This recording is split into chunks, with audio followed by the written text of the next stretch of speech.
everybody, welcome back to my channel. This is a video where I'm just going to answer some questions that I've gotten kind of multiples on lately. If you're new to my channel, please subscribe. I try and put new videos out every Monday, Wednesday, and Friday. I put out vegan recipe videos, vegan lifestyle videos, vegan education videos, and then I also just share a little bit of my life with you guys.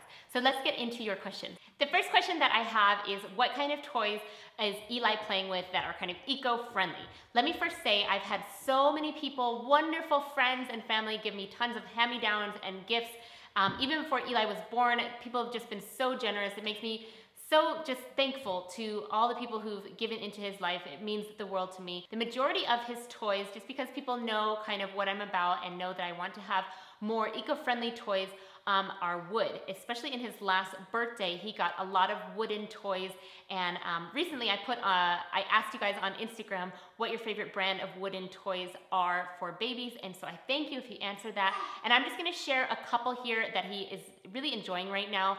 These are gifts from my sister and from some good friends, and things that are really creative. It makes me feel really happy that these toys are available for our children nowadays. A lot of these came from Amazon, and I'll try and find the brands that they are, and I'll label those as we go through.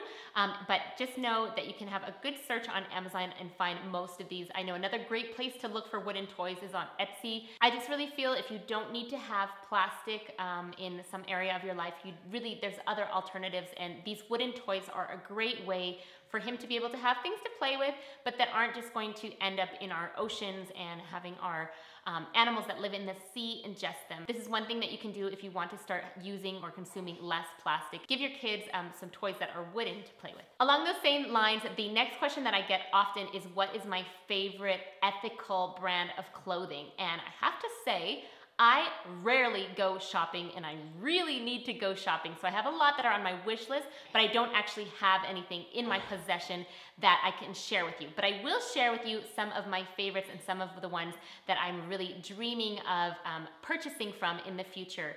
I love these companies because they use plant dyes for their clothing. Their clothing is from organic cotton or organic bamboo, and it is a sustainable practice. I really want to get behind more of those kind of companies when it comes to clothing. I just haven't made that full leap yet, and I just want to be completely honest with you. I'm on my way, but I'm not there yet, and these are some of my wish list clothing. Oh my gosh, look at these clothes. They're so cute and dreamy and like make me want to just live as an Instagram model. The next question is, what cleaning products do I use? I've been getting this question for ages, and I'm always really hesitant to answer it. Every time I feel like I find something that is like a little bit on the cleaner side or greener cleaning, I'm always like, it's good, but it's not great. It doesn't quite do the trick. Just a little backstory, I used to clean houses for a living all through college. I supported myself by cleaning houses. Anytime I wasn't singing and performing, I was cleaning houses for money. And so I'm really particular about what I use to clean. It needs to make a really good impression on me and needs to do a really good job. And to be honest, I still haven't found any green cleaning products that I'm completely bowled over with. My very favorite eco kind of cleaner or DIY cleaner is vinegar and water with a little bit of essential oils.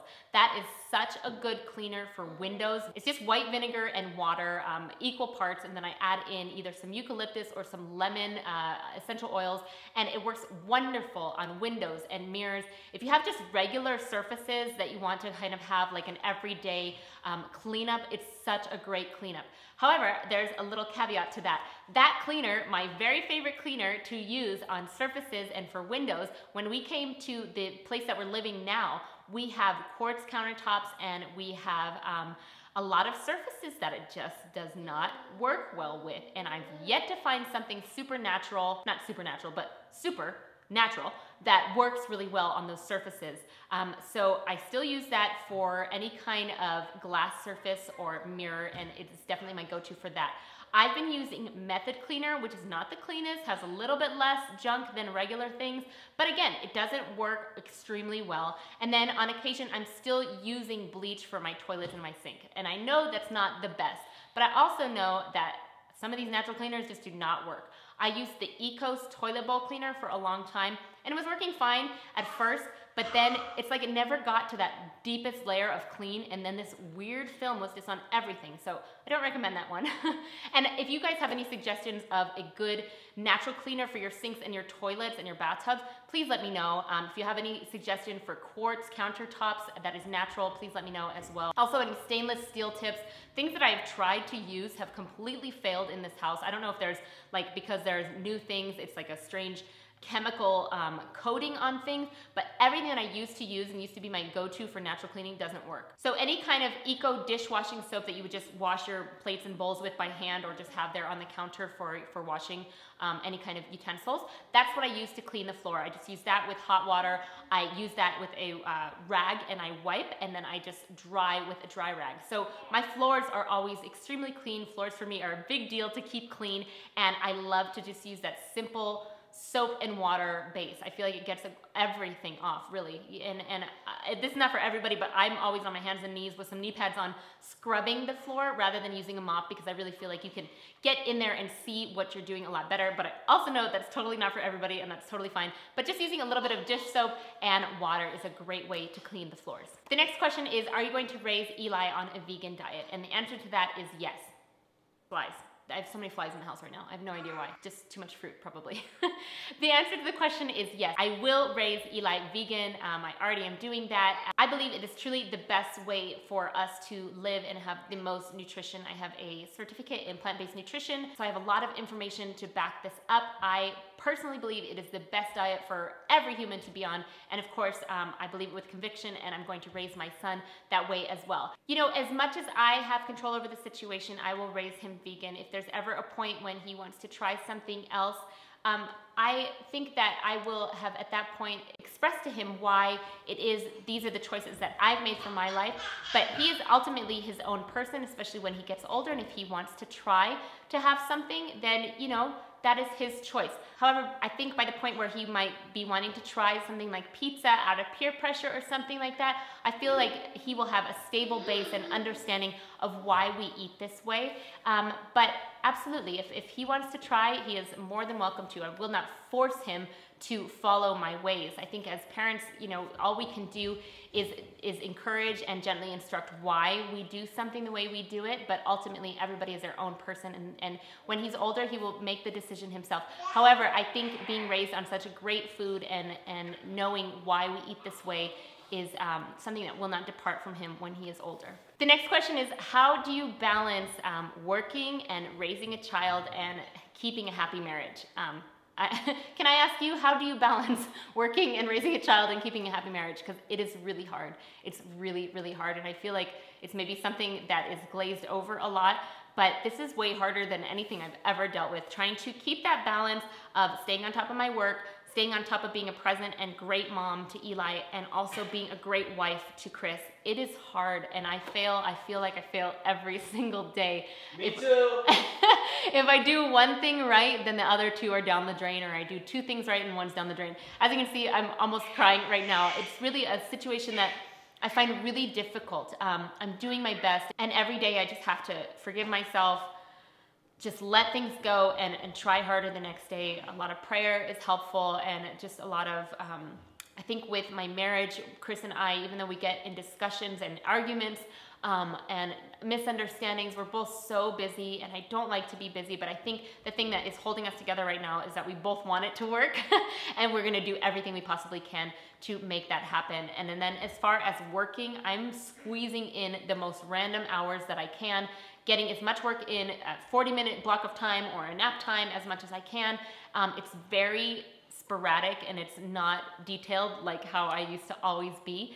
But that is what it is for right now. And as far as being a great mom and balancing that, I ask myself a few questions every single day. These questions I got from the Gentle Parenting author, Rebecca Ames. And I think they're so valuable to ask yourself. So I'm just going to pass them along to you. I ask these to myself every single day. And they are, was I present today? How well did I handle my emotions? Did I connect with my child? Did we play? And what can I improve on for tomorrow? I think those really encompass in a short amount of time, kind of self-evaluating what you were that day for your child. I also think I will link this video down below about a happy marriage. There's some questions that Chris and I ask each other, although we haven't asked each other in a while, but it's probably about time to ask each other. What concerns you? What are you willing to do about it? And what are your dreams or your hopes for the future? Those 3 questions that we ask each other when we have the chance to ask each other really bring out any worries and fears and anxieties and anything that is bothering us before it bottlenecks and just explodes into World War III. I think it's really important to ask yourself questions and evaluate how you are behaving, and if it's not lining up to who you want to be as a wife or a mother or just for yourself, it's never too late to start over, and I feel like I start over every single day. So those are my thoughts on balancing work and life and marriage and being a mother. It's hard, and kudos to all you moms out there who are doing it. And then my very last question is, are we going to have more kids? I don't know. As of right now, I want to really focus on Eli. Like I said in the last answer to the last question, I'm having a hard time keeping my head above water as it is. I can't even imagine having more than one child. Hats off to all of you women who have more than one child and are holding down a job and a marriage. Good for you. Yes, I do think that we do want to have another child in the future. It probably needs to be not too far away, but I really want to make sure that I give Eli enough time, and I want to really spend some years just enjoying him before I have another child. I feel like life moves so fast, and as soon as you have a boyfriend or a girlfriend, you're asked when are you going to get married, and as soon as you get married, you're asked when are you going to have a kid, and when you have a kid, you're asked when are you going to have the second kid, and it's like this constant moving and moving and moving forward. I really, although my life is really crazy busy right now and I don't like how busy it is, I really want to try and slow down and enjoy the people that are in my life right now. Of course, I want to have another child, and I know that we would love and cherish that child equally, and it would be, just wonderful. As of right now, it's a no. I don't even have my period back yet. Maybe TMI for you guys out there. I'm still breastfeeding, so I probably won't have my period back for quite some time. And when that comes back, then maybe we will reconvene and think about it. I don't want to say, yes, it's going to happen in such and such a date, because I don't really know. And we will see where life takes us. As my favorite saying goes, man plans and God laughs. So this is just one of those things that can fall into that category. So those are some of your questions that I've gotten multiples on. I hope that you guys like this video and that you enjoyed the answers. Thanks for taking the time to watch with me. As always, I really appreciate you guys. I love talking with you down in the comments. If you enjoyed this video, please give it a like and share it with your friends on any social media that you have if you'd like to do that. Let me know what you thought down below, and I will see you in my next video. If you have any other questions that you want to ask me, leave them down in the comments below, and I will start gathering for my next kind of question and answer. Thanks so much for watching, you guys. Bye-bye.